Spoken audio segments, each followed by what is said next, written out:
সকাল 8টার সময় তো লাইনে দাঁড়াইছি, লাস্টে এসে দেখলাম তো পুরো তেলই বন্ধ করে দিল। সময় তো অবশ্যই হইতে আছে। অনেক পাম্পে ঘুরি কিন্তু তেল পাচ্ছি না। পাম্পে পাম্পে গাড়ির সারি, চাহিদা মতো মিলছে না তেল, সক্ষমতার 20 ভাগের কম মজুদ, সংকট মোকাবিলায় প্রধানমন্ত্রীর জরুরি বৈঠক, স্পট মার্কেট থেকে এলএনজি কেনার সিদ্ধান্ত। 120টি অধ্যাদেশ নিয়ে সিদ্ধান্ত সংসদীয় বিশেষ কমিটির, সংবিধান ও জুলাই সনদকে প্রাধান্য দিয়েই যাচাই বাছাই, কিছু উত্থাপন হবে হুবহু বিল আকারে। ব্লাড ব্যাংকের নেই লাইসেন্স, জরুরি বিভাগ ছাড়াই হাসপাতাল, পুরান ঢাকার 3 প্রতিষ্ঠান বন্ধ করল স্বাস্থ্য অধিদপ্তর, আরও 2টির বিষয়ে তদন্ত করে ব্যবস্থার ঘোষণা। আর্থিক খাত সংস্কারে সুনির্দিষ্ট রোডম্যাপ চায় আইএমএফ, রিজার্ভ ও মুদ্রা বিনিময় হার নিয়ে সন্তোষ, সব সূচক ইতিবাচক থাকায় কিস্তি ছাড়ের আশা কেন্দ্রীয় ব্যাংকের। এবং স্বাধীনতা দিবস পালনে প্রস্তুত দেশ, রংতুলির আঁচড়ে সেজেছে জাতীয় স্মৃতিসৌধ, ৭১-এর গণহত্যার আন্তর্জাতিক স্বীকৃতি মেলেনি ৫৫ বছরেও, কূটনৈতিক তৎপরতার তাগিদ। সময় সংবাদের সঙ্গে আছে আমি রোজা চৌধুরী। তেলের জন্য গাড়ির সারি, মিলছে না চাহিদা মতো, সরবরাহ সংকটে পাম্প দীর্ঘ সময় অপেক্ষার পরও তেল না পাওয়ায় ক্ষুব্ধ চালকরা। বন্ধ রয়েছে রাজধানীর বেশিরভাগ ফিলিং স্টেশন। অপ্রীতিকর পরিস্থিতি এড়াতে অনেক পাম্পে মোতায়েন করা হয়েছে পুলিশ ও সেনাবাহিনী। সরবরাহ দ্রুত স্বাভাবিক না হলে পরিস্থিতি আরও খারাপ হওয়ার শঙ্কা পাম্প কর্তৃপক্ষের। রাজধানীতে জ্বালানি সরবরাহ সংকটে চরম ভোগান্তিতে পড়েছেন নগরবাসী। তেল নিতে গিয়ে ফিলিং স্টেশনগুলোতে দীর্ঘ লাইনে অপেক্ষা করতে হচ্ছে তাদের। ঘন্টার পর ঘন্টা অপেক্ষা করেও জ্বালানি পাচ্ছেন না অনেক গ্রাহক। কেউ ফিরে গেলেও কেউ দাঁড়িয়ে থাকছেন অনিশ্চয়তার প্রহর গুণে।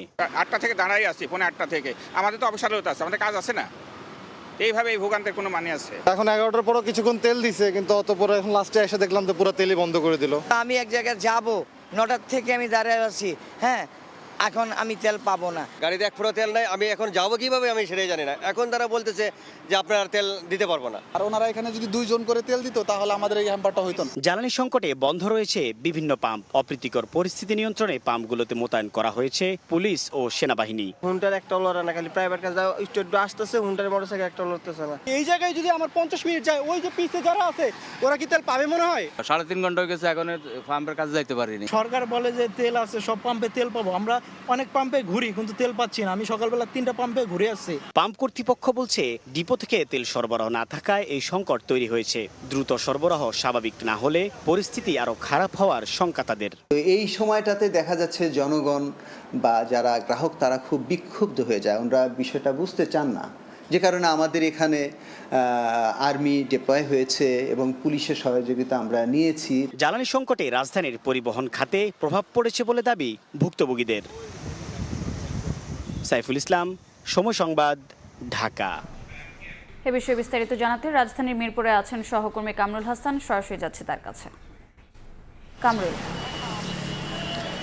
মধ্যপ্রাচ্যের যেই যুদ্ধ, সেই যুদ্ধের কারণে সারা দেশেই কিন্তু যে তেলের বাজার, সেই তেলের বাজারে একটি প্রভাব পড়েছে। বাংলাদেশও এরই ধারাবাহিকতায় বাংলাদেশেও তেলের বাজারে একটি সংকট আমরা দেখতে পেয়েছি বেশ কয়েকদিন ধরেই। আমরা এই মুহূর্তে সংযুক্ত হয়েছি রাজধানীর মিরপুরের তালতলি একটি পেট্রোল পাম্প থেকে। আপনারা নিশ্চয়ই এখানে দেখতে পাচ্ছেন সারিবদ্ধভাবে বেশ কিছু গাড়ি এখানে দাঁড়িয়ে আছেন এবং দীর্ঘক্ষণ ধরে তারা অপেক্ষা করছেন জ্বালানি তেলের জন্য। আমরা যদি একটু দেখাই, এখানে যে মোটরসাইকেলের যে সারি, সেটি একেবারে মূল সড়কে পৌঁছে গেছে এবং দীর্ঘক্ষণ ধরে তারা অপেক্ষা করছেন। আমরা মোটরসাইকেলের যে চালকরা রয়েছেন তাদের সঙ্গে কথা বলেছি। তারা যেমনটা বলছেন যে তাদের যে কাঙ্ক্ষিত যে চাহিদা, সেই চাহিদা অনুযায়ী কিন্তু তারা তেল পাচ্ছেন না এবং চাহিদার চেয়ে অনেক কম তেল তারা পাচ্ছেন। অনেক ক্ষেত্রে দেখতে পেয়েছি আমরা তেল না পেয়ে ফেরতও চলে গেছেন এবং পাশাপাশি ঠিক এই মিরপুরের এই সড়কটিতেও আমরা বেশ কিছু পেট্রোল পাম্পে ঘুরেছি, সেই পেট্রোল পাম্পও বন্ধ হয়ে গেছে, এমনটাও দেখা গেছে। আমরা এখানে আসার পর এই পেট্রোল পাম্পের যিনি ব্যবস্থাপক তার সঙ্গে কথা বলেছি। তিনি যেমনটা আমাদেরকে জানিয়েছেন যে তার যে স্বাভাবিক যে চাহিদা, সেই স্বাভাবিক চাহিদার চেয়েও কয়েক গুণ চাহিদা এখন কিন্তু বেড়ে গেছে এবং যেহেতু আপনারা জানেন যে তেল তারা অন্য ডেপো থেকে আসলে সংগ্রহ করে, অর্থাৎ যে ডেপোতে তারা ডিমান্ড দিচ্ছেন, অর্থাৎ তাদের যদি 7,000 মেট্রিক টন ডিমান্ড থাকে, সেক্ষেত্রে তারা পাচ্ছেন 5,000 মেট্রিক টন ডিমান্ড, অর্থাৎ ডিমান্ড থাকার পরও তাদের যেহেতু সরবরাহ কম, সেই সরবরাহ কম থাকার কারণে তারা পর্যাপ্ত পরিমাণ গ্রাহকদেরকে তেল দিতে পারছেন না, এমনটি তারা জানাচ্ছেন। এবং তারা বলছেন যে সরকারের সংশ্লিষ্ট মহল যাতে এই বিষয়ে কার্যকরী পদক্ষেপ নেয়, নয়তোবা এই সংকট আরও দীর্ঘ সময়কালীন হতে পারে। তো এই ছিল আমার কাছে সবশেষ তথ্য। সরাসরি যুক্ত ছিলাম রাজধানীর মিরপুরে। জ্বালানি সংকট নিয়ে প্রধানমন্ত্রী তারেক রহমানের নেতৃত্বে জরুরি বৈঠক করেছে মন্ত্রিসভা কমিটি।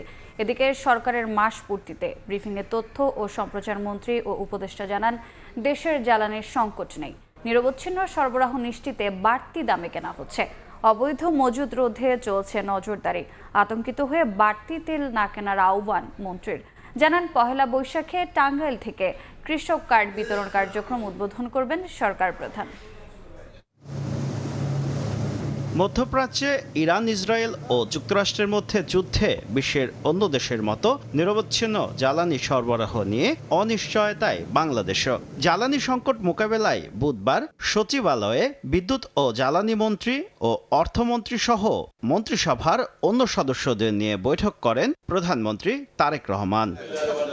এদিকে বিএনপি সরকার দায়িত্ব নেয়ার 1 মাস পূর্তিতে তথ্য ও সম্প্রচার মন্ত্রণালয়ের ব্রিফিংয়ে উঠে আসে জ্বালানি পরিস্থিতি। উপদেষ্টা ডাক্তার জাহিদুর রহমান জানান, কাতারের এলএনজি টার্মিনাল ইরানের হামলায় ক্ষতিগ্রস্ত হওয়ায় চুক্তি অনুযায়ী প্রতিশ্রুত এলএনজি বাংলাদেশ পাবে কিনা তা নিয়ে শঙ্কা রয়েছে। সরবরাহ ঠিক রাখতে বেশি দামে তেল কেনা হচ্ছে। জনগণের কষ্ট বিবেচনায় জ্বালানির দাম বাড়াচ্ছে না সরকার। জ্বালানি ব্যবহারে সংযমী হওয়ার আহ্বান জানান তথ্য ও সম্প্রচার মন্ত্রী। আমরা এখন স্পট মার্কেট থেকে কিনছি। আমরা কাতারের দীর্ঘমেয়াদী যে চুক্তি আছে, সম্ভাবনা আছে আমরা সবগুলো গ্যাস নাও পেতে পারি। তো আমরা চেষ্টা করছি। এই মুহূর্তে কোনো সংকট নাই। এখনো পর্যন্ত কোনো ধরনের কোনো জ্বালানি মূল্য বৃদ্ধির সিদ্ধান্ত হয়নি।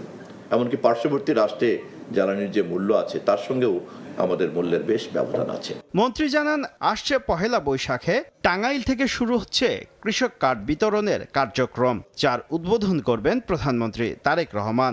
বিবেচনায় আছে ই হেলথ কার্ড দেওয়ার বিষয়টিও। পর্যায়ক্রমে বাস্তবায়ন হবে সব নির্বাচনী প্রতিশ্রুতি। প্রাথমিকভাবে 21,014 জন কৃষকের মাঝে এই কার্ড দেওয়া হবে। টাঙ্গাইল থেকে এটা যাত্রা শুরু হবে পহেলা বৈশাখ। এখন থেকে প্রতি মাসে জাতির সামনে সরকারের কর্মকাণ্ড তুলে ধরে জবাবদিহি করা হবে বলেও জানান তথ্য ও সম্প্রচার মন্ত্রী। প্রতি মাসে আমরা হাজির হতে, কখনো এমনও হতে পারে একটা পর্যায়ে গিয়ে আমরা এটাকে আরো ঘন ঘন করব। শুভ খান, সময় সংবাদ, ঢাকা। এদিকে জ্বালানি সংকট মোকাবিলায় স্পট মার্কেট থেকে আরও 2 কার্গো এলএনজি কেনার সিদ্ধান্ত নিয়েছে সরকার। ক্রয় সংক্রান্ত মন্ত্রিসভা কমিটির বৈঠকে অনুমোদন দেওয়া হয়েছে। এই মুহূর্তে সচিবালয়ে আছেন সহকর্মী মুরসালিন হক জুনায়েদ। সরাসরি যাচ্ছি তার কাছে। মুরসালিন,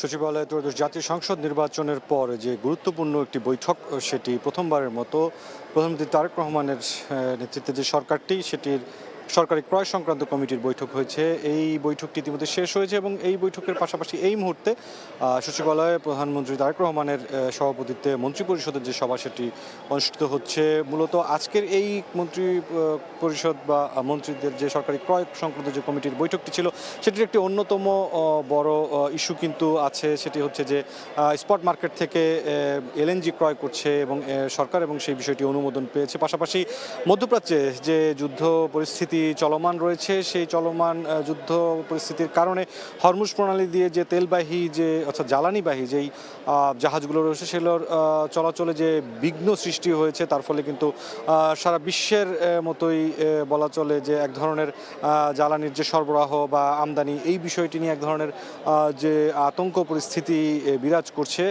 বাংলাদেশেও কিন্তু যেটি বলা যায় যে আতঙ্কে ক্রয়ের যে অবস্থা, সেটিও কিন্তু চলছে। যদিও সরকারের পক্ষ থেকে কিন্তু বারবার বলা হচ্ছে যে জ্বালানির যে সরবরাহ তার মজুদ যথেষ্ট পরিমাণে রয়েছে এবং তারা প্রয়োজনে অধিক অর্থ দিয়েও ক্রয় করার একটি সিদ্ধান্ত সরকারের পক্ষ থেকে কিন্তু মোটামুটিভাবে নেয়াই আছে। এবং এখন যে বিষয়টি দেখা গেছে যে আজকের প্রথম যে সরকারি ক্রয় সংক্রান্ত কমিটির বৈঠকটি হয়েছে, সেখানে কিন্তু গুরুত্বপূর্ণ অংশ হিসেবে বাংলাদেশ ব্যাংকের গভর্নর, জাতীয় রাজস্ব বোর্ডের চেয়ারম্যান, তারাও কিন্তু যোগ দিয়েছিলেন। এবং সেই ক্রয় সংক্রান্ত কমিটির বৈঠক শেষ হওয়ার পরপরই, অর্থাৎ বেলা 4:30 1টার দিকে যেই মন্ত্রিপরিষদের সভাটি শুরু হয়েছে প্রধানমন্ত্রী তারেক রহমানের সভাপতিত্বে, সেই বৈঠকেও কিন্তু মন্ত্রীদের বাইরেও গুরুত্বপূর্ণ অর্থাৎ রাষ্ট্রের আর্থিক যে ব্যবস্থাপনা সংক্রান্ত যে দুই গুরুত্বপূর্ণ ব্যক্তি অর্থাৎ বাংলাদেশ ব্যাংকের গভর্নর এবং জাতীয় রাজস্ব বোর্ডের চেয়ারম্যান, তারা দুইজনও কিন্তু এই মন্ত্রিপরিষদের যে সভা সেখানে তারা যুক্ত হয়েছেন। এই বৈঠকের পরে মূলত মন্ত্রিপরিষদ সচিবের পক্ষ থেকে উভয় বৈঠকেরই বিস্তারিত জানিয়ে দেওয়া হবে। এই ছিল সচিবালয় থেকে সবশেষ পরিস্থিতি। সরাসরি যুক্ত ছিলাম সচিবালয়ে। মধ্যপ্রাচ্যের সংঘাতে বিশ্বজুড়ে জ্বালানি সংকটে পড়েছে আমদানি নির্ভর দেশগুলো, প্রভাব পড়ছে বাংলাদেশেও। কিন্তু সক্ষমতার বিপরীতে মজুদের পরিমাণ 20 ভাগেরও কম, যা দিয়ে চলবে 8 থেকে 12 দিন। দীর্ঘমেয়াদী নতুন আমদানি উৎস তৈরির সঙ্গে মজুদ বাড়ানোর তাগিদ বিশেষজ্ঞদের। বিবিসি বলছে মজুদ 55 দিন থেকে বাড়িয়ে 90 দিন করার পরিকল্পনা নেওয়া হয়েছে। কাজল আব্দুল্লাহর রিপোর্ট। ইরানে যুক্তরাষ্ট্র ইসরায়েলের যৌথ হামলা, জবাবে তেহরানের পাল্টা হামলায় জ্বলছে মধ্যপ্রাচ্য। যুদ্ধের ভয়াবহতার প্রভাব পড়ছে বৈশ্বিক জ্বালানি খাতে। মজুদ কিংবা সরবরাহে টান পড়ার পাশাপাশি ঊর্ধ্বমুখী দামে কঠিন পরিস্থিতিতে আমদানি নির্ভর দেশগুলো। ব্যতিক্রম নয় বাংলাদেশও। বিবিসির তথ্য অনুযায়ী 21 মার্চ পর্যন্ত সরবরাহযোগ্য diesel, octane, petrol, furnace oil ও জেট ফুয়েল সহ 5 ক্যাটাগরি জ্বালানি মজুদ ছিল 2,59,659 মেট্রিক টন। এর মধ্যে ডিজেল, অকটেন, পেট্রোলের মজুদ 1,78,584 মেট্রিক টন। চাহিদা অনুযায়ী মজুদ তেল দিয়ে চলবে 8 থেকে 12 দিন। মজুদের পরিমাণ যখন শঙ্কা জাগায়, তখন বিপিসির তথ্য বলছে 26টি ডিপোতে ডিজেল, অকটেন, পেট্রোল সংরক্ষণের সক্ষমতা 8,12,561 মেট্রিক টন। কিন্তু 21 মার্চ পর্যন্ত মজুদ রয়েছে সক্ষমতার 20%-রও কম। এমন প্রেক্ষাপটে বিপিসির দূরদর্শিতার অভাব রয়েছে জানিয়ে জ্বালানি মজুতে গুরুত্ব দিচ্ছেন সাপ্লাই চেইন বিশেষজ্ঞরা। আমাদের স্টোরেজ ক্যাপাসিটি বাড়াইতে হবে, আমাদের ডিস্ট্রিবিউশন চ্যানেলগুলোকে আরও স্ট্রেংথেন করতে হবে। এটা যদি আমরা না করি, আমরা বড় রকমের একটা হুমকির মুখে থাকব।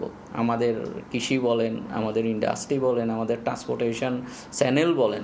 যদিও মজুদ পরিস্থিতি নিয়ে শঙ্কা নেই জানিয়ে বিবিসি বলছে জ্বালানি নিরাপত্তায় সংরক্ষণ 55 দিন থেকে বাড়িয়ে 90 দিন করার পরিকল্পনা নেওয়া হয়েছে। জানুয়ারি মাসে, ফেব্রুয়ারি মাসে ওনারা যেভাবে ফুয়েল নিয়েছেন ওই পরিমাণ যেন নেন, তাহলে আর কোনো সমস্যা নেই। এনার্জি সিকিউরিটিটা ইম্পর্টেন্ট, সেই ক্ষেত্রে আমাদের স্টোরেজ ডেজ বাড়ানোর পরিকল্পনা আছে। এখন আমাদের ক্যাপাসিটি আছে 55 ডেজ, আর আমরা এটা 90 ডেজে নিয়ে যাওয়ার ইচ্ছা। ঈদের পর একযোগে চাহিদা বাড়ায় সাশ্রয়ী হওয়ার আহ্বান জানিয়েছেন অর্থমন্ত্রী। যেহেতু যুদ্ধ কোনো সরকারের হাতে নেই, যুদ্ধ হচ্ছে অন্য জায়গায়, আমরা এটার ভুক্তভোগী। এই জন্য আমাদেরকে একটু সংযমের দিকেও যেতে হবে, সরকারকে সহযোগিতা করতে হবে, সহানুভূতিশীল হতে হবে, সবাই মিলে আমরা সংকট থেকে উত্তরণ করতে পারবো। জ্বালানি সংকট নিরসনে বিক্রির পরিমাণ গত বছরের একই সময়ের তুলনায় কিছুটা কম বেশি করার পাশাপাশি আমদানি বাড়াতে কাজ করছে সরকার। কাজল আব্দুল্লাহ, সময় সংবাদ, ঢাকা।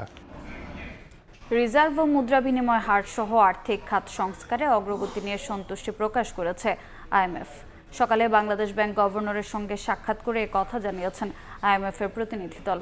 তবে নতুন সরকারের আর্থিক খাত সংস্কারের রোডম্যাপ চায় সংস্থাটি। সব সূচক ইতিবাচক থাকায় কিস্তি ছাড়ের আশা কেন্দ্রীয় ব্যাংকের।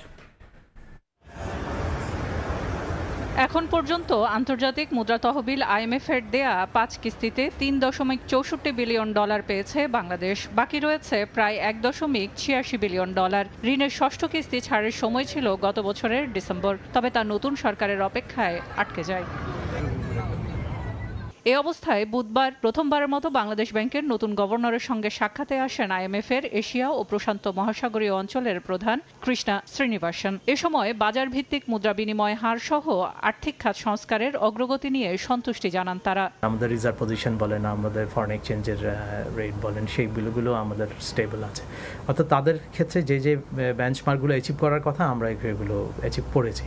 আলোচনায় আর্থিক খাত সংস্কারের বিষয়ে নতুন সরকারের সুনির্দিষ্ট রোডম্যাপ প্রস্তাবনা আকারে চেয়েছে আইএমএফ। এছাড়া সবগুলো সূচক ইতিবাচক থাকায় ঋণের কিস্তি ছাড়ে কোনো বাধা থাকবে না বলে আশাবাদ বাংলাদেশ ব্যাংকের। কিস্তি আমার মনে হচ্ছে কিস্তি ওটা সার হতে পারে, কারণ অন্য ইন্ডিকেটরগুলো তো বেটার। রিফর্মের যে কী ধরনের আমাদের পরিকল্পনা রয়েছে সেই পরিকল্পনাগুলোর একটা স্পেসিফিক রোড ম্যাপ ওনারা চেয়েছেন যে কোন বিষয়গুলো আমরা কবে নাগাদ কীভাবে হতে পারে।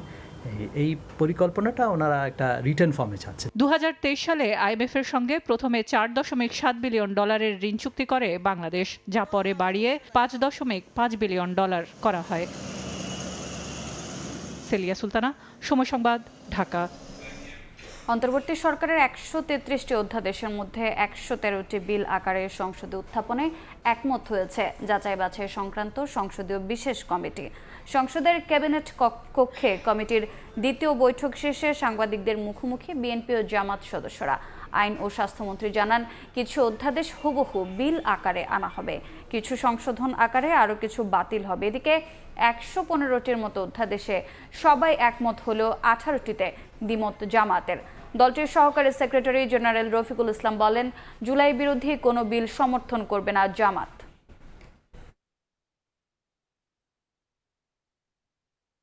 কিছু কিছু অধ্যাদেশের বিষয়ে কিছু সংশোধনী সহ বিল উত্থাপিত হবে, সেগুলো সংশোধনী সহ পাশ হবে। আর কিছু কিছু বিষয়ে একমত না হলে সেগুলো এই সেশনে ল্যাপস হয়ে যাবে। সাংবিধানিকতা এবং জুলাই জাতীয় সনদ দুটোই আমরা বিবেচনায় নিয়েছি।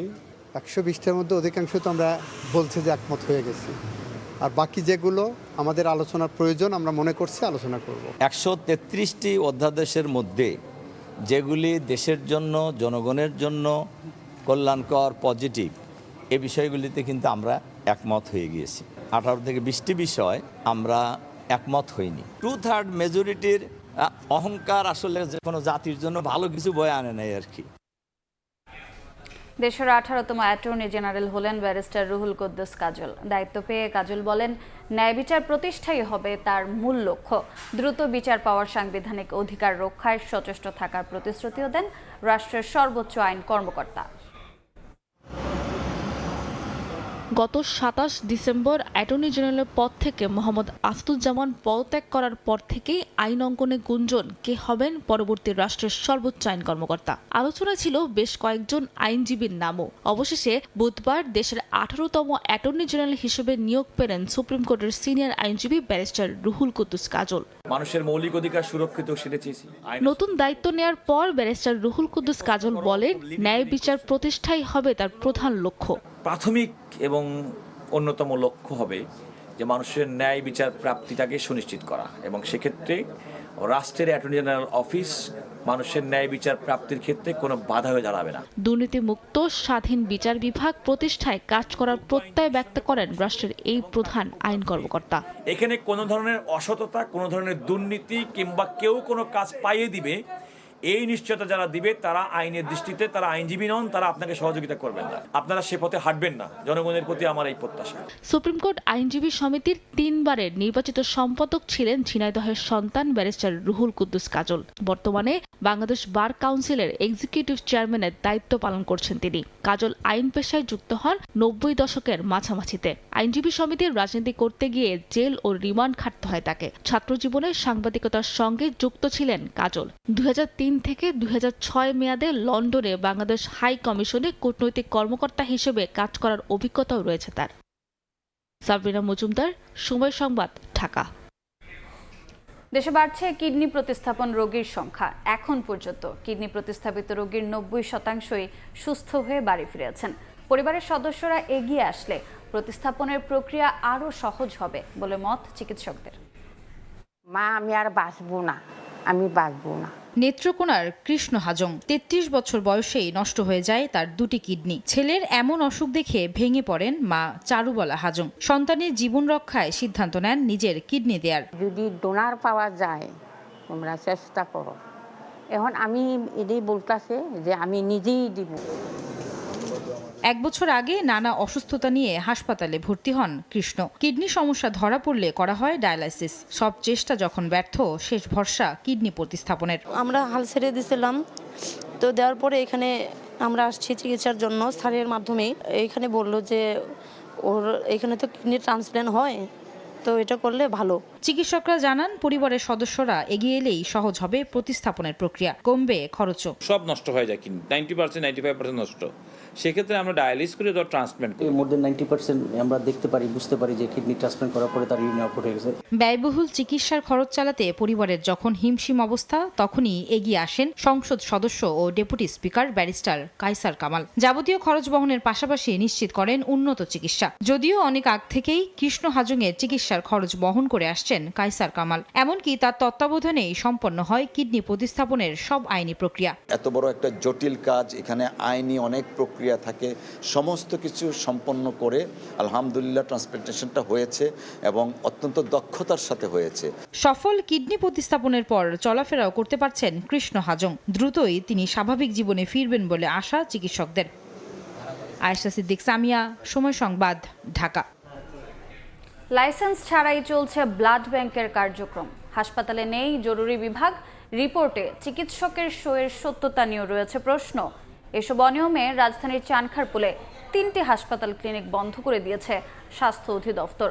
আরও 2টির বিষয়ে তদন্ত শেষে নেওয়া হবে ব্যবস্থা। বিস্তারিত জানাচ্ছেন আতাউর কাউসার। রাজধানী চানখারপুলের আহমদ স্পেশালাইজড হাসপাতাল, একই কক্ষে রাখা হয়েছে জেনারেটর ও অক্সিজেন সিলিন্ডার, নেই জরুরি বিভাগ ও পোস্ট অপারেটিভ রুম। পাশেই active blood bank, transfusion centre ও ডায়াগনস্টিক সেন্টার, নেই লাইসেন্স, নেই ট্রান্সফিউশন বিশেষজ্ঞ চিকিৎসক। আমাদের ব্লাড ব্যাংকের লাইসেন্স নাই। প্রাইম টিজি নামে আরেকটি ডায়াগনস্টিক ও ব্লাড ব্যাংক সেন্টারের নেই লাইসেন্স।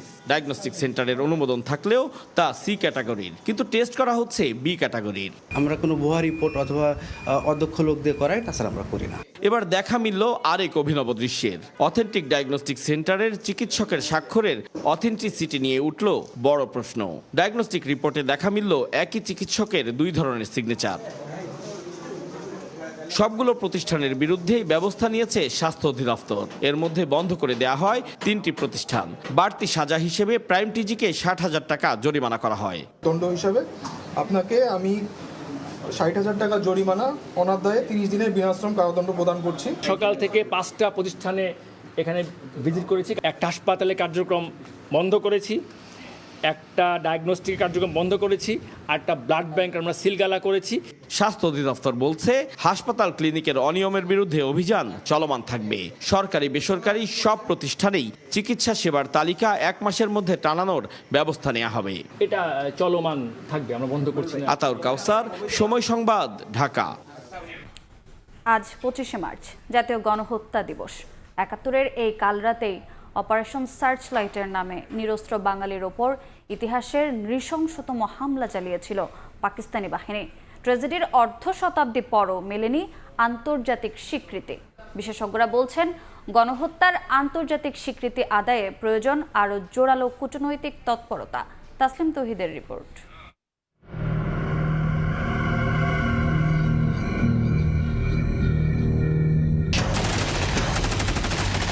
1971 সালের 25শে মার্চ কাল রাত ঘুমান্ত মানুষের উপর ঝাঁপিয়ে পড়ে ইয়াহিয়ার রক্তপিপাসু সেনাবাহিনী।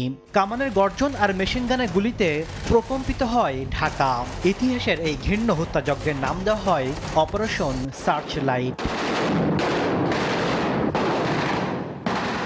হানাদারদের মূল টার্গেট ছিল ঢাকা বিশ্ববিদ্যালয়, রাজারবাগ পুলিশ লাইন্স ও পিলখানা। জহুরুল হক হল ও জগন্নাথ হলে ঢুকে নির্বিচারে হত্যা করা হয় ছাত্র ও শিক্ষকদের। বিভিন্ন তথ্য বলছে, শুধু ওই রাতেই ঢাকায় 7,000 সহ সারা দেশে প্রায় 50,000 মানুষকে হত্যা করা হয়। তবে 55 বছর পেরিয়ে গেলেও এই বর্বরোচিত গণহত্যার মেলেনি আন্তর্জাতিক স্বীকৃতি। গবেষকরা বলছেন, গণহত্যা নিয়ে দেশি বিদেশি রাজনীতির বিভাজন, সঠিক তথ্যের অভাব, আন্তরিকতার ঘাটতির কারণে আন্তর্জাতিক অঙ্গনে গণহত্যার স্বীকৃতি পায়নি। রিসার্চ, ডকুমেন্টেশন, পাবলিকেশন, আউটরিচ, তো আমার মনে হয় যে একটা গণহত্যা হওয়ার পরে ধারাবাহিকভাবে এই বিষয়টা নিয়ে মনোযোগী হয়ে থাকা, লেগে থাকা, দেশীয় এবং আন্তর্জাতিক ফোরামে এটা স্বীকৃতি আদায় করার জন্য যে প্রচেষ্টা, সেখানেও আমাদের ঘাটতি ছিল। ঢাকা বিশ্ববিদ্যালয়ের এই শিক্ষকের পরামর্শ, গণহত্যার সঠিক তথ্য উদ্ঘাটন করে স্বীকৃতি আদায়ে আন্তর্জাতিক পর্যায়ে জোরালো তৎপরতা চালানো। মাঠ পর্যায়ে ঘটে যাওয়া ঘটনাগুলোর তথ্যভিত্তিক একটা ইতিহাস রচনা করা খুব জরুরি। দ্বিতীয় পর্যায়ে হলো কূটনৈতিক যে উদ্যোগ, এই দুইটার মধ্যে একটা সমন্বয় করা খুব জরুরি। এদিকে বাংলাদেশে ৭১ গণহত্যার স্বীকৃতি চেয়ে গত ২০ মার্চ মার্কিন প্রতিনিধি পরিষদে প্রস্তাব তুলেছেন কংগ্রেস সদস্য ল্যান্সম্যান, যেখানে উঠে এসেছে ধর্ষণ ও নির্যাতনের ভয়াবহ চিত্র। বিশেষজ্ঞরা এই উদ্যোগকে স্বাগত জানালেও প্রস্তাবটি পাশের সম্ভাবনা খুব কম বলে মনে করছেন। আমেরিকান কংগ্রেসম্যান তার এই পরামর্শটিকে জাতীয়ভাবে এটাকে গুরুত্ব দিয়ে ২৫শে মার্চের একটা নতুন ইতিহাস রচনা আমাদের জন্য খুব জরুরি। এটা নিয়ে যদি ব্যাপক লবিং না হয় মার্কিন কংগ্রেসে, একজন ডেমোক্রেটের উত্থাপিত একটা প্রস্তাব যদি ডেমোক্রেট যে সিনিয়র পার্টি মেম্বার্সরা সাপোর্ট না করেন এবং তার সাথে যদি একটা রিপাবলিকান কিছু কংগ্রেসম্যানের সাপোর্টে যদি না আসে এই ধরনের প্রস্তাবের প্রেক্ষিতে, তাহলে এটা পাশ হওয়ার খুব একটা সম্ভাবনা দেখছি না। কাল রাতের বিভীষিকা মাড়িয়ে শুরু হয় ৯ মাসের রক্তক্ষয়ী মুক্তযুদ্ধ। ৩০ লাখ মানুষের জীবনের বিনিময়ে যার সফল পরিণতি ১৬ ডিসেম্বরের বিজয়। তবে অর্ধ শতাব্দী পরেও সেই গণহত্যার ক্ষত বয়ে বেড়াচ্ছে বাংলাদেশ। তাসলিম তৌহিদ, সময় সংবাদ, ঢাকা। মহান স্বাধীনতা দিবস ও জাতীয় দিবস পালনের দ্বারপ্রান্তে দেশ, প্রস্তুত জাতীয় স্মৃতিসৌধ প্রাঙ্গণ। রংতুলির আঁচড়ে সেজেছে স্মৃতিস্তম্ভ। ২৬ মার্চ ভোরে জাতির বীর সন্তানদের স্মরণ করে শ্রদ্ধা নিবেদন করবেন রাষ্ট্রপতি ও প্রধানমন্ত্রী। এরপর উন্মুক্ত করে দেয়া হবে সর্বসাধারণের জন্য। আরও জানাচ্ছেন মনির হোসেন।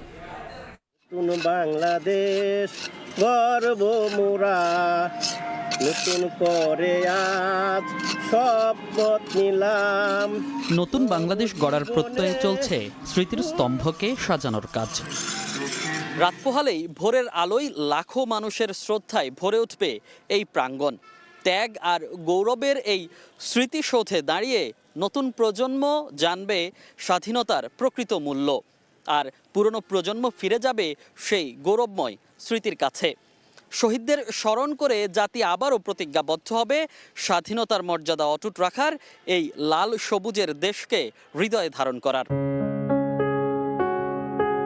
১৯৫২ থেকে ৭১ বাঙালি জাতির রক্তক্ষয়ী সংগ্রামের ধারক বাহক এই ৭ স্তম্ভ শুধুই কংক্রিট নয়, ত্যাগ, বেদনা আর অদম্য সাহসের এক একটি গল্প। মহান স্বাধীনতা দিবস ও জাতীয় দিবস উদযাপনে প্রস্তুত স্মৃতির প্রাঙ্গণ। রংতুলির আঁচড় ও সুরভিত ফুলের গাছে দেয়া হয়েছে এক অনন্য রূপ।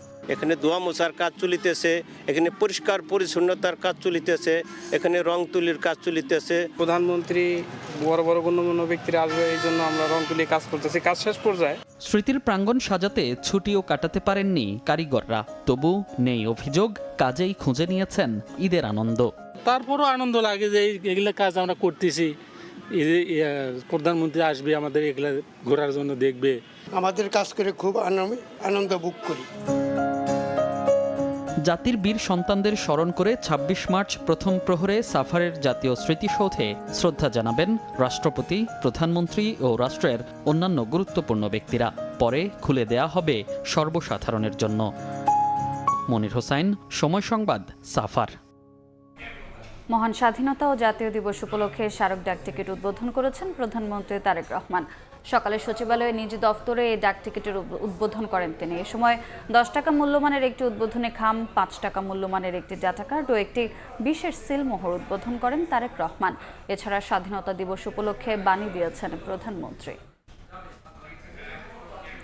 এআইয়ের দায়িত্বশীল ব্যবহারে শিক্ষা ব্যবস্থা আমূল পরিবর্তন আনা সম্ভব। এজন্য বাংলাদেশকে সহায়তা দিতে উন্নত বিশ্বের প্রতি আহ্বান জানিয়েছেন প্রধানমন্ত্রীর সহধর্মিণী ডাক্তার জুবাইদা রহমান। যুক্তরাষ্ট্রের ওয়াশিংটন ডিসিতে মার্কিন পররাষ্ট্র দফতরে fostering the future together global coalition সামিটে অংশ নিয়ে তিনি আরও বলেন, বিভিন্ন উদ্ভাবনী প্রযুক্তি ও স্বাস্থ্যসেবা শিশুদের দোরগোড়ায় পৌঁছে দিতে কাজ করছে সরকার। যুক্তরাষ্ট্র থেকে হাসানুজ্জামান সাকির রিপোর্টে বিস্তারিত। First Lady of the United States, মার্কিন ফার্স্ট লেডি মেলানিয়া ট্রাম্পের উদ্যোগে প্রথমবারের মতো অনুষ্ঠিত fostering the future together global coalition summit মঙ্গলবার হোয়াইট হাউসের আয়োজনে যুক্তরাষ্ট্রের পররাষ্ট্র দপ্তরে দুদিনব্যাপী সম্মেলনে বিশ্বের ৪৫টি দেশের সরকার ও রাষ্ট্রপ্রধানদের স্ত্রী, স্বামী, ফার্স্ট লেডি ও ফার্স্ট জেন্টলম্যান এবং সমমর্যাদার নেতাদের সঙ্গে যোগ দেন প্রধানমন্ত্রী তারেক রহমানের স্ত্রী ডাক্তার জুবাইদা রহমান। আন্তর্জাতিক এই শীর্ষ সম্মেলনের উদ্বোধনী অনুষ্ঠানে ডাক্তার জুবাইদা রহমানের বক্তব্যে স্পষ্ট হয়ে ওঠে তিনি কিভাবে তার কাজের পরিধিকে প্রসারিত করে বৈশ্বিক বিষয়গুলোকেও অন্তর্ভুক্ত করেছেন। As a medical doctor, I'm deeply committed to ensuring accessible, quality health care for every child, focusing not only on treatment, but on prevention from the earliest stages of life. নারী, শিশু ও পরিবারকে শক্তিশালী করতে সরকারের বিভিন্ন উদ্যোগের কথাও তুলে ধরেন doctor Zubaida Rahman. Bangladesh has a strong legacy in empowering women. Our government is committed to ensuring free education for women up to postgraduate levels. Doctor Zubaida Rahman বলেন তিনি এমন এক গুরুত্বপূর্ণ সন্ধিক্ষণে দেশের প্রতিনিধিত্ব করছেন যখন বিপুল জনসমর্থন নিয়ে তারেক রহমানের নেতৃত্বে সদ্য নির্বাচিত গণতান্ত্রিক সরকার যাত্রা শুরু করেছে, যে সরকারের মূল লক্ষ্য অন্তর্ভুক্তিমূলক ও প্রগতিশীল জাতি বিনির্মাণ করা। Of my husband Tariq Rahman, the Prime Minister of Bangladesh. Hasanuzzaman Saki, Somoy Sangbad, Washington DC, যুক্তরাষ্ট্র।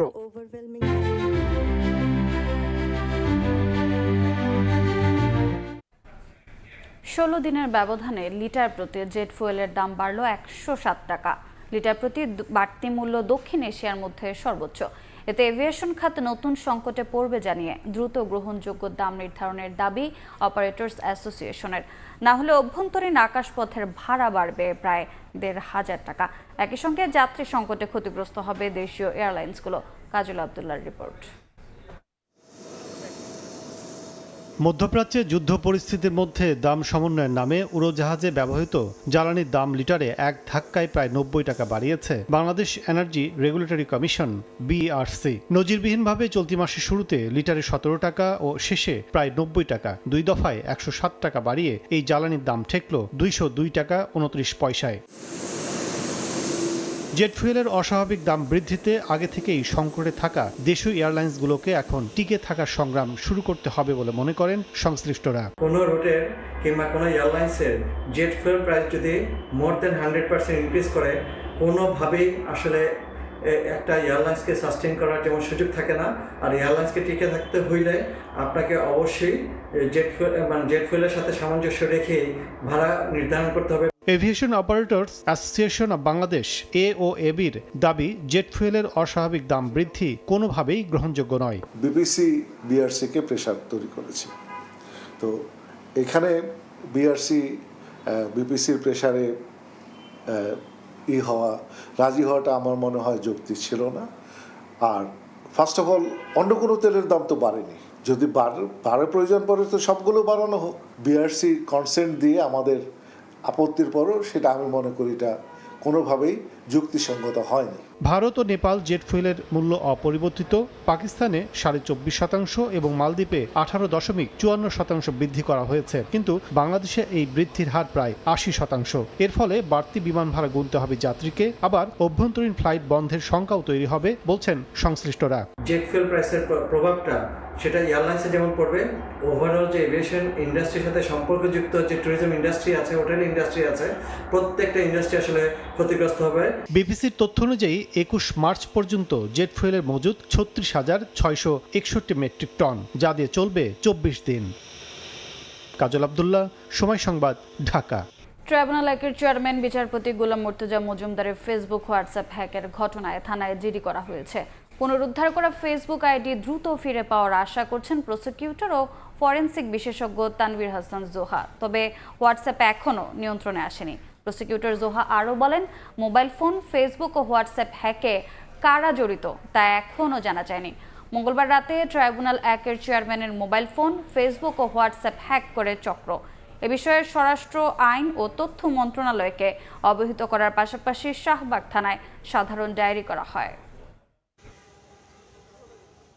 ফেসবুক এবং হোয়াটসঅ্যাপটা আমরা যথাযথ কর্তৃপক্ষের কাছে ইমেল করে দিয়েছি এবং তারা সেটা রিসেট লিঙ্কটা স্যারের কাছে পাঠাবে, এই প্রক্রিয়াধীন আছে। স্যারের আইডেন্টিটিটাকে মেটা একটু কনফার্ম করার জন্য তার পুরনো ডিভাইস থেকে রিকোয়েস্টটা সেন্ড করতে বলা হচ্ছে, যেটা আমরা অলরেডি ইতিমধ্যে সকাল থেকে প্রক্রিয়াটা শুরু করেছি। আশা করি আমরা ফেসবুক হোয়াটসঅ্যাপটা ফিরে পাবো। ফেসবুকে মেটার কাছ থেকে যখন আমরা আইপি অ্যাড্রেসগুলো পাবো তাদের বিরুদ্ধে মামলা রুজু হবে এবং তাদেরকে শনাক্ত করে যথাযথ ব্যবস্থা নেওয়া হবে। মালয়েশিয়ায় কর্মী পাঠানোর নামে 119 কোটি টাকা আত্মসাতের অভিযোগে দায়ের করা মামলায় আলোচিত সাবেক সেনা কর্মকর্তা মাসুদ উদ্দিন চৌধুরীকে গ্রেফতার দেখানোর আবেদন করেছে দুদক। দুদকের সহকারী পরিচালক আবুল কালাম আজাদ ঢাকার মহানগর সিনিয়র স্পেশাল জজ আদালতে এ আবেদন করেন। ভারপ্রাপ্ত বিচারক মঈনুদ্দিন চৌধুরী আসামির উপস্থিতিতে শুনানির জন্য আগামী 9 এপ্রিল দিন ধার্য করেছেন। দুদক জানায় মাসুদ উদ্দিন চৌধুরী সহ সংশ্লিষ্টরা পরস্পর যোগসাজশে সরকারি ক্ষমতার অপব্যবহার করে মালয়েশিয়ায় শ্রমিক পাঠানোর প্রক্রিয়ায় অনিয়ম করেন।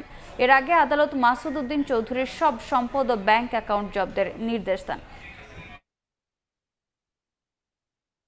ফরিদপুরে জমি নিয়ে বিরোধের জেরে বড় ভাইয়ের গুলিতে প্রাণ গেল ছোট ভাইয়ের। সকালে বোয়ালমারী উপজেলার চতুল রেলগেট এলাকায় এ ঘটনা ঘটে। পুলিশ জানায় মিন্টু মিয়া ও তার বড় ভাই গোলাম কবিরের সঙ্গে পৈতৃক সম্পত্তি নিয়ে দীর্ঘদিন ধরে বিরোধ চলছিল।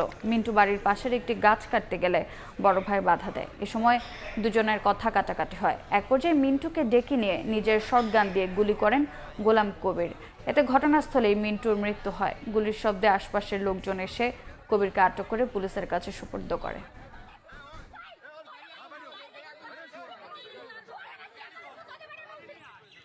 একান্তই নিচে পারিবারিক সম্পত্তি নিয়ে দীর্ঘদিন এই ডাক্তার সাহেব প্লাস এই হুমায়ুন কবির মিন্টু যে ভিকটিম মারা গেছে, অনেক মালি মামলাও তার সাথে রয়েছে। ছোট ছোট কটা গাছ বিক্রি করেছে, মিন্টু বলেছে এখানে তো সবার জায়গা আছে, তার গাছ ভাগ করে তারপরে তুমি বিক্রি করো। এটা নিয়ে গোলাম কবিরের সাথে তার তর্কতর্কি হয়ে বাড়ির থেকে যে শটগান নিয়ে এসে গোলাম কবির গুলি করে দিছে। চট্টগ্রামের সাতকানিয়ায় প্রাইভেট কারের ধাক্কায় অটোরিকশার 2 যাত্রীর মৃত্যু হয়েছে। সকালে রাজমহল কমিউনিটি সেন্টারের সামনে থেকে ব্যাটারি চালিত অটোরিকশায় ওঠেন 4 জন। মুহূর্তেই পেছন থেকে একটি প্রাইভেট কার সজোরে ধাক্কা দেয়। অটোরিকশাটি যাত্রী সহ মহাসড়ক থেকে ছিটকে পড়ে। পরে স্থানীয়রা তাদের উদ্ধার করে দোহাজারী হাসপাতালে নেয়। আশঙ্কাজনক অবস্থায় তাদের চট্টগ্রাম মেডিকেল কলেজ হাসপাতালে নিলে চিকিৎসক 2 জনকে মৃত ঘোষণা করেন। দায়িত্ব অবহেলার কারণে কুমিল্লায় বাস ট্রেন সংঘর্ষের ঘটনা ঘটে। এতে প্রাণ যায় 12 জনের। ডিউটি থাকলেও ঘটনার সময় ক্রসিংয়ে ছিলেন না 2 গেটম্যানের কেউই। রেল ক্রসিং কর্মী হেলালকে গ্রেফতারের পর সংবাদ সম্মেলনে তথ্য জানিয়েছে র্যাব। ঈদের দিন অর্থাৎ শনিবার দিবাগত রাতে কুমিল্লার পদুয়ার বাজার এলাকায় বাস ট্রেনের ভয়াবহ সংঘর্ষে পুরুষ, নারী ও শিশুসহ প্রাণ যায় 12 জনের। এ ঘটনায় হওয়া মামলায় কুমিল্লার বুড়িচং এলাকায় অভিযান চালিয়ে রেল ক্রসিং কর্মী হেলালকে মঙ্গলবার গ্রেফতার করে র্যাব। এই উপলক্ষে আজকে আপনাদের মিডিয়া ব্রিফিং। বুধবার সকালে রাজধানীর কারওয়ান বাজারে মিডিয়া সেন্টারে সংবাদ সম্মেলনে র্যাব জানায় ক্রসিং গেট বন্ধ না থাকায় দুর্ঘটনাটি ঘটে। প্রাথমিক জিজ্ঞাসাবাদে দায় স্বীকার করেছেন দায়িত্বে থাকা হেলাল। তদন্তে জানা যায় কর্তব্যরত গেটম্যান রেল ক্রসিং এলাকায় গেটটি বন্ধ না করায় উক্ত ঘটনাটি ঘটে। 22 মার্চ রাতে রেল ক্রসিংয়ে গেটম্যানের দায়িত্বে থাকা মোহাম্মদ হেলাল, যে 1 নম্বর এজাহার নামীয় আসামি, তার দায়িত্ব অবহেলার কারণে এই ঘটনাটি ঘটেছে বলে ধারণা করা যাচ্ছে। প্রাথমিক তদন্ত শেষে র্যাব বলছে দুর্ঘটনার সময় ওই রেল ক্রসিংয়ে 2 গেটম্যানের কেউ ছিলেন না। বিষয়টি জানার পর গা ঢাকা দেন তারা। গ্রেপ্তার করার পরে সে যেটি তার নিজ মুখে উল্লেখ করেছে যে ওই সময়টাতে তার ডিউটি ছিল, বাট সে সময়টাতে সে উপস্থিত ছিল না। সে হয়তোবা অন্য কোনো কাজ ওখান থেকে চলে গিয়েছিল, বাট কাউকে যে সে বলে যাবে বা ওখানে ডিউটিতে দিয়ে যাবে এই বিষয়টি সে নিশ্চিত না করে ওই জায়গা থেকে লিভ করার ফলেই এই ঘটনাটি ঘটেছে বলে আমরা ধারণা করছি। মামলার আরেক আসামিকে গ্রেফতারের চেষ্টা চলছে বলে জানিয়েছে র্যাব। ওই এলাকাতে ওরা দায়িত্ব পালন করে, ওই ক্রসিংয়ে ওরা দায়িত্ব। বুলবুল রেজা, সময় সংবাদ, ঢাকা। ঈদের টানা ছুটি শেষ হলো, বিনোদন কেন্দ্রে এখনও দর্শনার্থীর ঢল। এই মুহূর্তে রাজশাহীর পদ্মার পাড়ে আছেন সহকর্মী সাইফুর রহমান রকি এবং সিলেটের হজরত শাহজালাল রাদিয়াল্লাহু আনহু মাজারে আছেন জয়ন্ত কুমার দাস এবং যমুনা ফিউচার পার্কের ব্লকবাস্টার সিনেমাসে আছেন তানভীর হাসান। সরাসরি শুরুতে যাচ্ছি রকির কাছে।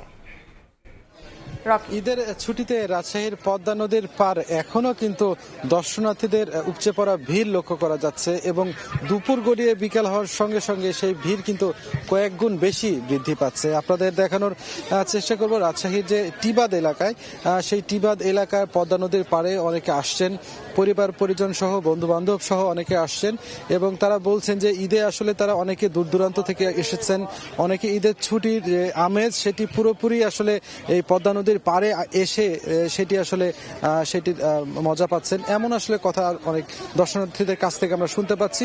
পাশাপাশি ছোট বাচ্চারা এসেছেন, পরিবারের যারা ছোট্ট বাচ্চারা তারা নৌকায় করে অনেকে ঘুরে বেড়াচ্ছেন এবং এই সুন্দর দৃশ্যগুলো আসলে অনেকে ফ্রেম বন্দি করে রাখছেন নিজেদের মুঠোফোনের ক্যামেরায়। সব মিলে একটি সুন্দর যে আমেজ পদ্মার পার্কে ঘিরে কিন্তু তৈরি হয়েছে। বিশেষ করে ঈদের এই ছুটিতে যারা এখনো যাননি, কর্মস্থলে যোগ দেননি, তারা অনেকেই পরিবার পরিজন নিয়ে আসছেন ঈদের আমেজকে আরো বেশি আনন্দঘন করে তুলতে, আনন্দময় করে তুলতে তারা এইভাবে আসলে নৌকায় করে ঘুরে বেড়াচ্ছেন। সব মিলে আসলে রাজশাহীর টিবাদ নয়, শুধু টিবাদ, লালন শাহ মুক্ত মঞ্চ, এছাড়া বড়কুঠি, জাহাজঘাট, এইভাবে যে মোড়গুলো পয়েন্টগুলো রয়েছে, এই আইবাদ, এই সবগুলো পয়েন্টে কিন্তু এভাবেই দর্শনার্থীদের ভিড় লক্ষ্য করা যাচ্ছে।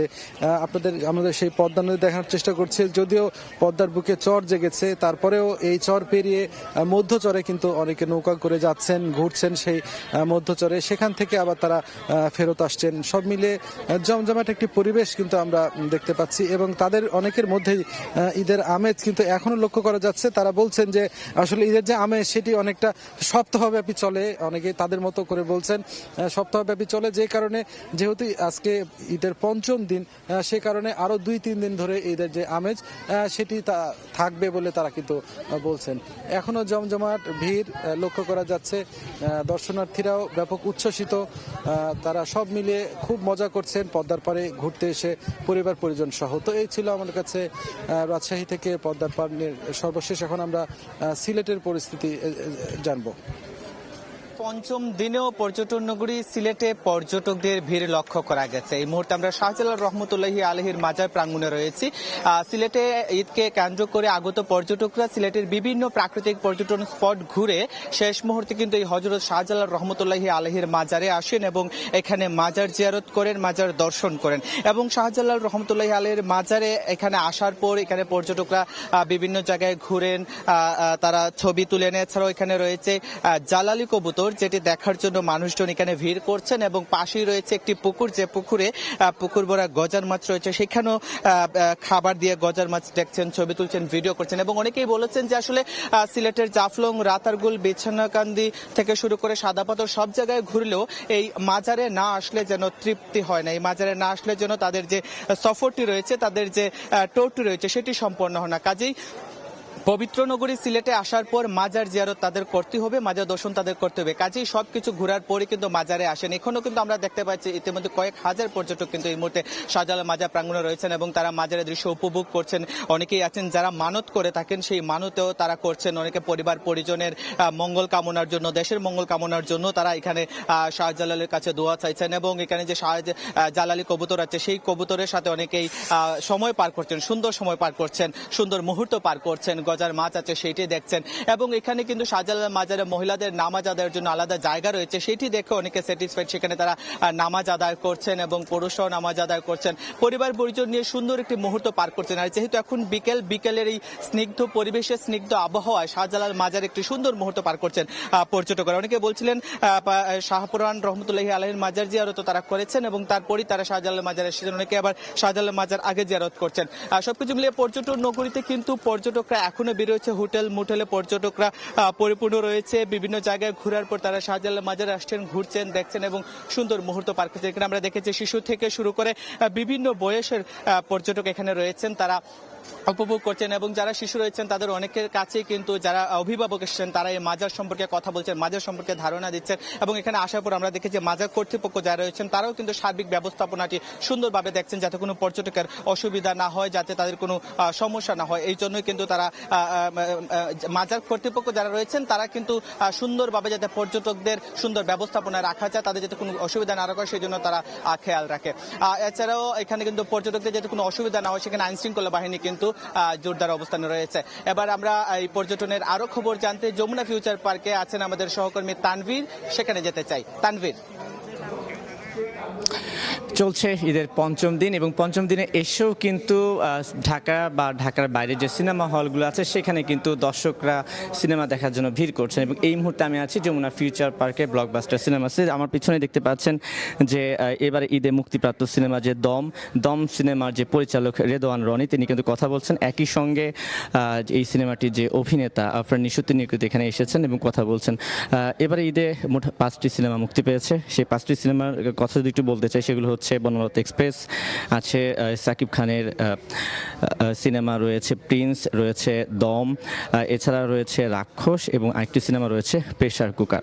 তো এই সিনেমাগুলো 5 দিন যাবৎ চলছে এবং প্রত্যেকটা সিনেমা হলে আমরা দেখতে পেয়েছি যে দর্শকদের এখনও উপচে পড়া ভিড়। বিশেষ করে সিনেপ্লেক্স বা মাল্টিপ্লেক্সগুলোতে কিন্তু সিনেমা দেখার জন্য মানুষরা প্রচণ্ড ভিড় করছেন। আমরা এখানে কথা বলেছিলাম, তারা আমাদেরকে বলছে যে শনিবার পর্যন্ত প্রায় যে সিনেমাগুলো আছে সেই সিনেমাগুলোর টিকিট কিন্তু সোল্ড আউট হয়ে গেছে। একই সঙ্গে যদি কোন সিনেমা কেমন চলছে সেই প্রসঙ্গে যদি একটি কথা বলতে চাই তাহলে বলতে চাই যে শাকিব খান অভিনীত যে সিনেমা সেটি হচ্ছে প্রিন্স। সেই প্রিন্স সিনেমাটি সিঙ্গেল স্ক্রিনে 133টি সিনেমা হলে মুক্তি পেয়েছে। একচেটিয়া আধিপত্য বরাবরই শাকিব খানের ছিল, এবারও আছে। একই সঙ্গে মাল্টিপ্লেক্স বা যে সিনেপ্লেক্সগুলো আছে সেখানে কিন্তু এবার একটু ব্যতিক্রম দেখা যাচ্ছে। সেখানে শাকিব খানের সিনেমার পাশাপাশি আফরান নিশো অভিনীত যে দম সিনেমাটি সেটা কিন্তু দর্শকরা ব্যাপকভাবে গ্রহণ করেছেন। একই সঙ্গে আরও একটি ছবি আছে, সেটা হচ্ছে সিয়াম অভিনীত রাক্ষস। সেই রাক্ষস নিয়েও কিন্তু দর্শকরা খুবই পজিটিভ রিভিউ দিচ্ছেন। তারা বলছেন যে হয়তোবা শাকিব খানের পর এবারে এই সিনেমার মধ্য দিয়েই শাকিব খানের পাশাপাশি সিয়ামের আরেকটি উত্থান হলো। তো আমি যদি একটু বলতে চাই যে কেমন চলছে যমুনা ফিউচার পার্ক সহ অন্যান্য সিনেমা হলের প্রসঙ্গ, তাহলে বলবো যে সবগুলো হলে এখনও সিনেমা দেখার জন্য দর্শক আসছেন এবং দর্শকরা প্রচুর ভিড় জমাচ্ছেন। আমার কাছে এখান থেকে এই ছিল সর্বশেষ। দেশের বিভিন্ন প্রান্ত থেকে বিনোদন কেন্দ্রগুলোর খবরাখবর জানাচ্ছিলেন আমাদের সহকর্মীরা। এবারে খেলার খবর। পাকিস্তান সুপার লিগ পিএসএল এ খেলতে লাহোর পৌঁছে গেছেন বাংলাদেশের 6 ক্রিকেটার। রাওয়ালপিন্ডির নতুন ফ্র্যাঞ্চাইজিতে এবার যোগ দিয়েছেন রিশাদ হোসেন। একদিন আগে পাকিস্তান পৌঁছে যাওয়ায় টিমের সঙ্গে অনুশীলন করেছেন মোস্তাফিজ এবং পারভেজ ইমন। পশ্চিম এশিয়ার যুদ্ধের প্রভাব দক্ষিণ এশিয়ার ক্রিকেট মাঠে পড়বে সেটা অনুমিতই ছিল। পিএসএল এবং আইপিএল এর ক্ষেত্রে হয়েছেও তা। ইন্ডিয়ান প্রিমিয়ার লিগে এখন পর্যন্ত সরাসরি কোনো প্রভাব দেখা না গেলেও খরচ কমানোর অজুহাতে ইতোমধ্যে রং হারিয়েছে পাকিস্তান সুপার লিগ। কিন্তু এরপরও বিদেশি ক্রিকেটারদের কাছে পিএসএল এর আবেদন কমেনি এতটুকু। ইতোমধ্যে পাকিস্তান পৌঁছে গেছেন বাংলাদেশের 6 ক্রিকেটার মোস্তাফিজ, ইমন, শরীফুল, নাহিদ রানা, তানজিদ তামিম এবং রিশাদ হোসেন। একদিন আগে লাহোর পৌঁছে বেশ উষ্ণ সংবর্ধনা পেয়েছিলেন ডিফেন্ডিং চ্যাম্পিয়ন কালান্দার্সের 2 টাইগার রিক্রুট ফিজ এবং ইমন। দলের সঙ্গে একটা অনুশীলন সেশনও করেছেন তারা। সেখানে দীর্ঘক্ষণ ব্যাটিং বোলিং করতে দেখা গেছে ফিজ এবং ইমনকে। আসরের উদ্বোধনী ম্যাচে নতুন ফ্র্যাঞ্চাইজি হায়দ্রাবাদ কিংসম্যানের মুখোমুখি হবে লাহোর। সেখানে টিম কম্বিনেশনের কারণে ইমনের খেলা নিয়ে সংশয় থাকলেও মোস্তাফিজ যে থাকছেন তা অনেকটাই নিশ্চিত। এদিকে ফিজদের সঙ্গে একই ফ্লাইটে লাহোর আসেন নাহিদ রানা এবং শরীফুল। আর একদিন পর এসেছেন তানজিদ হাসান তামিম। তারা তিনজনই খেলবেন বাবর আজমের দল পেশোয়ার জালমিতে। টিম হোটেলে পৌঁছানোর পর ক্রিকেটারদের বরণ করে নেয় ফ্র্যাঞ্চাইজি কর্তৃপক্ষ। তবে প্রথম দিনের অনুশীলন সেশনে দেখা যায়নি তাদের। ভিসা জটিলতা কাটিয়ে দুবাই ট্রানজিটের পর আজ ভোরে লাহোর পৌঁছান আরেক বাংলাদেশি সেন্সেশন রিশাদ হোসেন। শেষ মৌসুমে লাহোর কালান্দার্সের হয়ে খেললেও এবার রিশাদকে নিলাম থেকে দলে টেনেছে নতুন ফ্র্যাঞ্চাইজি রাওয়ালপিন্ডি। টিম হোটেলে এই লেগ স্পিনারকে ফুল সংবর্ধনা দিয়েছে ফ্র্যাঞ্চাইজি কর্তৃপক্ষ। নিয়ন মোহাইমেন, সময় সংবাদ। এ ছিল বিকেল 5টার সময় সংবাদ। এরপর বাংলার সময় নিয়ে সঙ্গে থাকবেন মাকসুম আলম খান। রোজা চৌধুরী, আপনাকে ধন্যবাদ। বাংলার সময়ের আয়োজন নিয়ে আসছে কিছুক্ষণ পর, সঙ্গেই থাকুন সময়ের।